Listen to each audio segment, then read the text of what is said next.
అందరూ దేవుని సేవించాలైనా ప్రతి ఒక్కరు జీవించాలైనా అందరిలో శుభాషైనా వాక్యంలో మీరు తోడాలన్నాయా వాసు చేస్తున్నా మీరు తోడాలని సాయం చేసే ప్రభావ వచ్చిన వాకు మాట్లాడుకోవా ప్రార్థన చేస్తున్నా తండ్రి ఆమేన్.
ఏం చేశారంట?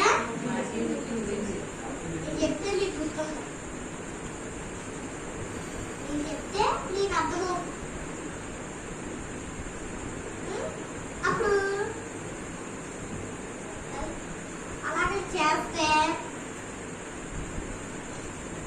వాకింగ్ పోలీసులన్నీ అందరూ తెచ్చుకున్నారు. మరి ఏం చేశారు? వాళ్ళందరూ ఏం చేశారు? రాసేస్తున్నారు. ఒక సంచి తీసుకున్నారు.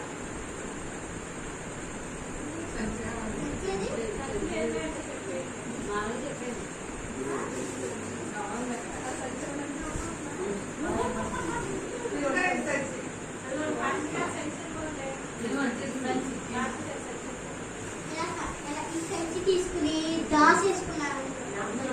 అందరూ ఆ సంచిలో దాసేసుకుంటే ఎవరికి దాచుకుంటారు?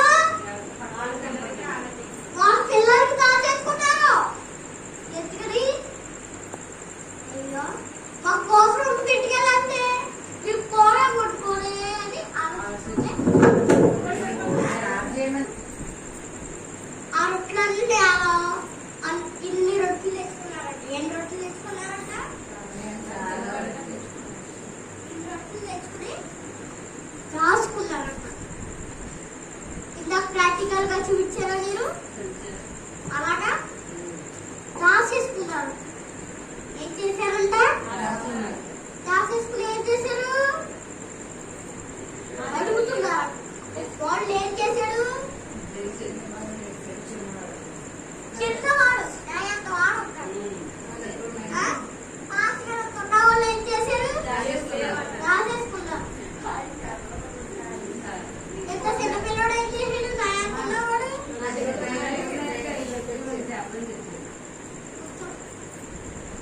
కూర్చోండి. మరి ఇందాక మీకు ప్రెస్ వేసారా? అది ఎందుకు చెప్పలేదు? బైబిల్ లేవా మీకు? మరి బైబిల్ ఉన్నప్పుడు చదవండి.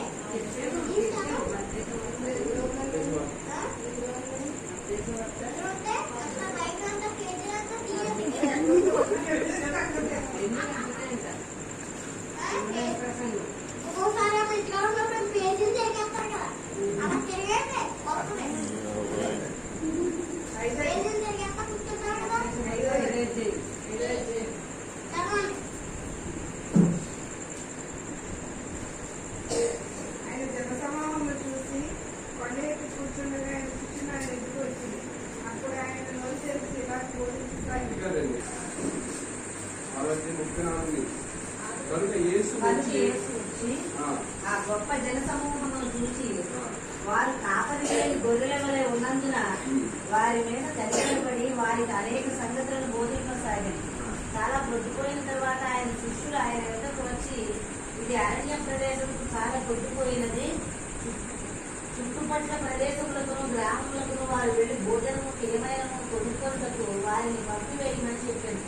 అందుకు ఆయన, మీరు వారికి భోజనము పెట్టుడనగా వారు, మేము వెళ్లి 100 దేనారముల రొట్టెలు కొని వారికి పెట్టుదమా అని ఆయనను అడిగింది. అందుకు ఆయన, మీ యొక్క ఎన్ని రొట్టెలు ఉన్నవి పోయి చూడమని వారితో చెప్పింది. వారు చూసి తెలుసుకొని 5 రొట్టెలు 2 చేపలు ఉన్నవని. తమ యొక్క రొట్టెలు లేవే అని తమలో తాము ఆలోచించుకొని యేసు అది ఎరిగి, మన యొక్క రొట్టెలు లేవే అని మీరెందుకు ఆలోచించుకుంటున్నారు? మీరెంతను గ్రహింపలేదా? వివేచింపలేదా? మీరు కఠిన హృదయం గలవారై ఉన్నారా? మీరు కనులుండి చూడరా, చెవులుండి వినరా, జ్ఞాపకం చేసుకున్నారా? నేను ఆ 5,000 మందికి 5 రొట్టెలు విరిచి పంచిపెట్టినప్పుడు మీరు ముక్కలు గంపల నిండా ఎత్తిదిరని వారిని అడిగారు. వారు 12 అని ఆయనతో చెప్పింది.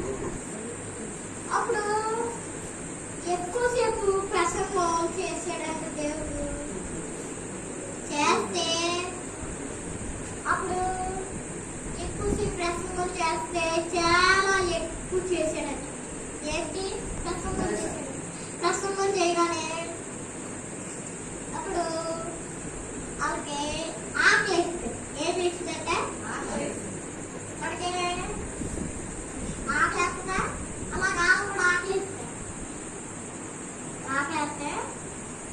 ప్రశ్న పెట్టారా అతను వచ్చి ఆకలేసిందట. ఆకలేస్తే దేవుడి దగ్గరికి వచ్చి అన్నాడంట, ఏసయ్యా నువ్వు నాకు ఆకలేస్తే నువ్వేం చేయాలని అడిగాడు. అడిగితే అప్పుడు ఆమె కొనడానికి పప్పును వేసి అన్నాడంట ఏసయ్య. ఏమన్నాడంటే సుశీలకి ఏమన్నాడంట, అలానే పంపించేయండి. ఇప్పుడు మొగన్ దగ్గర కొనడానికి ఏమీ లేదు, కనీసం డబ్బులు కూడా లేవని అన్నారంట. ఏమన్నారంట, డబ్బులు లేవు, ఏమీ లేవు, రొట్టెలు లేవు, ఏమీ లేవు అన్నారు. ఏమన్నారంట, చూడండి ఏం చేశారు, చూడండి దాసేసుకున్నారు. దాసేసుకుని ఏం చేశారు, నా దగ్గర లేవు, నీకు తెచ్చుకోలేదు కాబట్టి మేము అని అడుగుతున్నాం అన్నారంటే,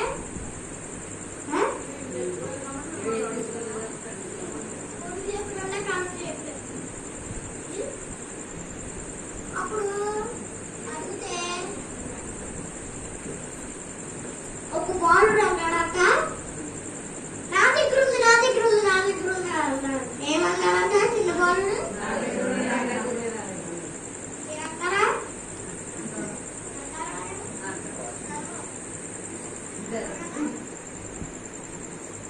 పాస్టర్ చెప్పంటారా, అయ్యి బాబాయ్ మీరు ఎవరంటే ఇప్పుడే చేసుకున్నాను, నాకు ఆకలి అయితే నేను తినడే అంటారు.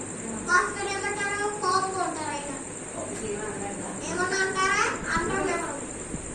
మేము ఎందుకంటారు,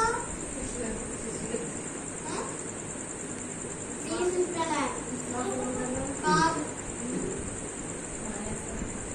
పాస్టర్ గారు కాబట్టి అలాగ అనలేదు. ఎవరో ఎవరా మీరైతేనే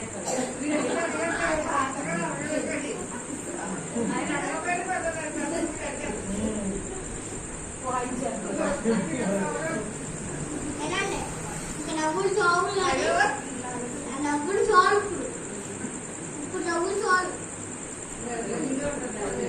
చెప్పాలి, వాక్యం చెప్పాలి. నా దగ్గర లేవని కానీ ఒక బాలుడు నా దగ్గర ఉన్నాయని అన్నాడు, చెప్పేసి అప్పుడు ఏం చేసేది, అప్పుడు అవి తీసుకొచ్చాడు. ఎవరి దగ్గర తీసుకొచ్చాడు, యేసు ప్రభు గారి దగ్గరికి తీసుకొచ్చారట.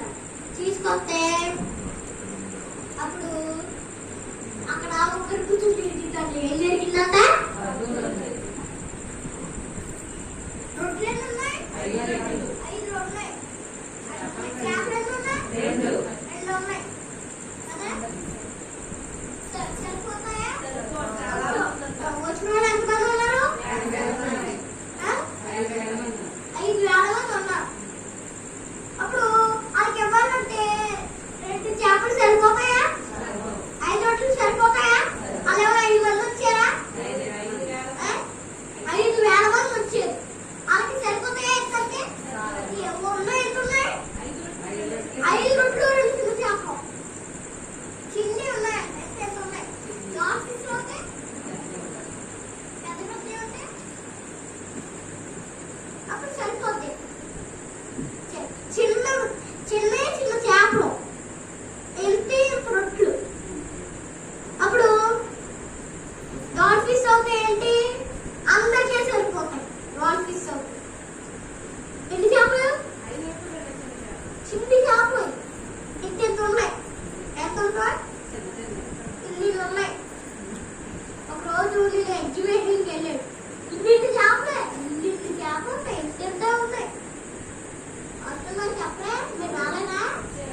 వీటిని కూడా సరిపోతుందా?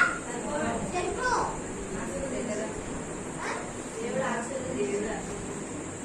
అందులో ఏముంది? ఆశీర్వాదం ఉందంట.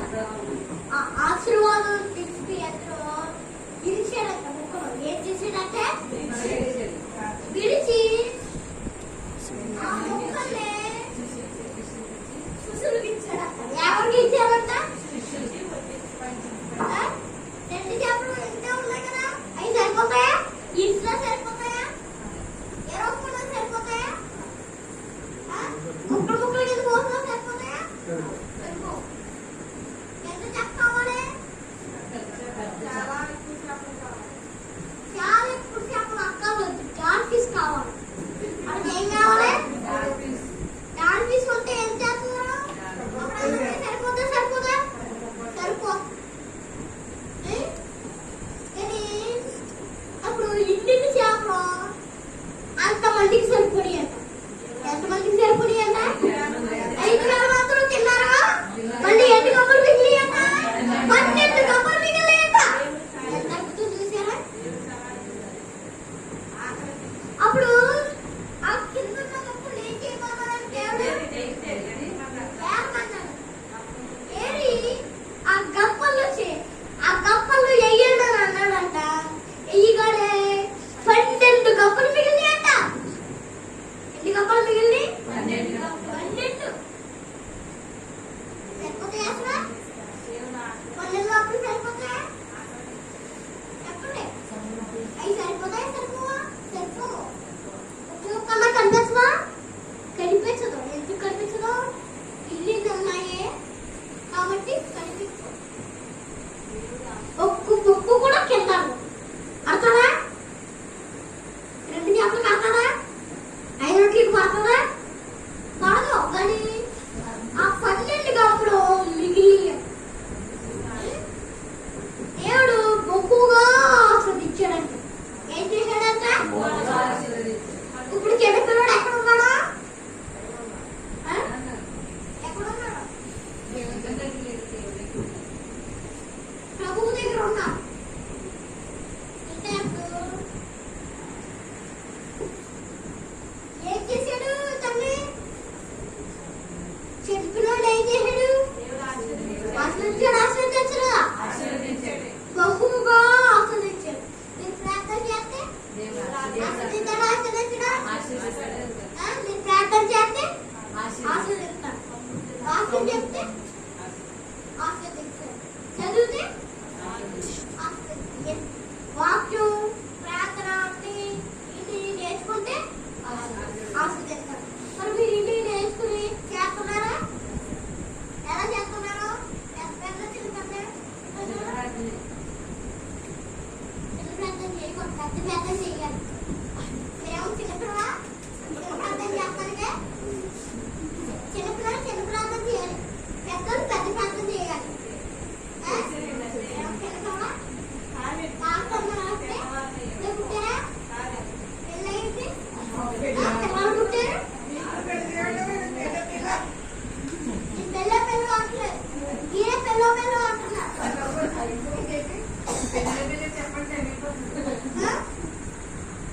అక్కడ ప్రార్థన చేస్తారు కదా? సరే చూద్దాం నాలుగు చేస్తారా? నాటకాలు మీరు పెద్ద ప్రార్థన చేస్తారా? ఈసారి చేస్తారా? అందరూ కలిసి ఈ చిన్న వాక్యం దేవుడు దీవించుకుందాం. ప్రార్థన చేస్తాం. చూస్తున్నారా? 10 ఒక్కలు దీవించలేరా? అందరూ దర్శించలేరా? అందరూ చూసుకుంటున్నారా? 10 ఒక్కలు దీవించలేరా? వాక్యంలో వేరే చోట ఉన్నారుకోవా? ఇచ్చిన వాక్యాన్ని మీరే దీవించకపోవా? 5 రొట్టెల నుంచి చెప్పలే అలాగ ఆస్వాదించారు. మీరు కూడా అలాగ ఆస్వాదించారు ప్రభా. 10 ఒక్కలు దీవించలేరా? ఏ చోటనున్నా ఎక్కడున్నా నీతోనే ఉన్నాను, నేను నీతోనే ఉంటానని చెప్పుకో ప్రభా. మరి ఇప్పుడు ఇందాక వాక్యలో వేరే మాట అన్నారు ప్రభా. మరి ఇప్పుడు మీరు ప్రసంగం గురించి అల్పవాయుడు శాఖల గురించి అందులో మీరు చూడాలి ప్రభా.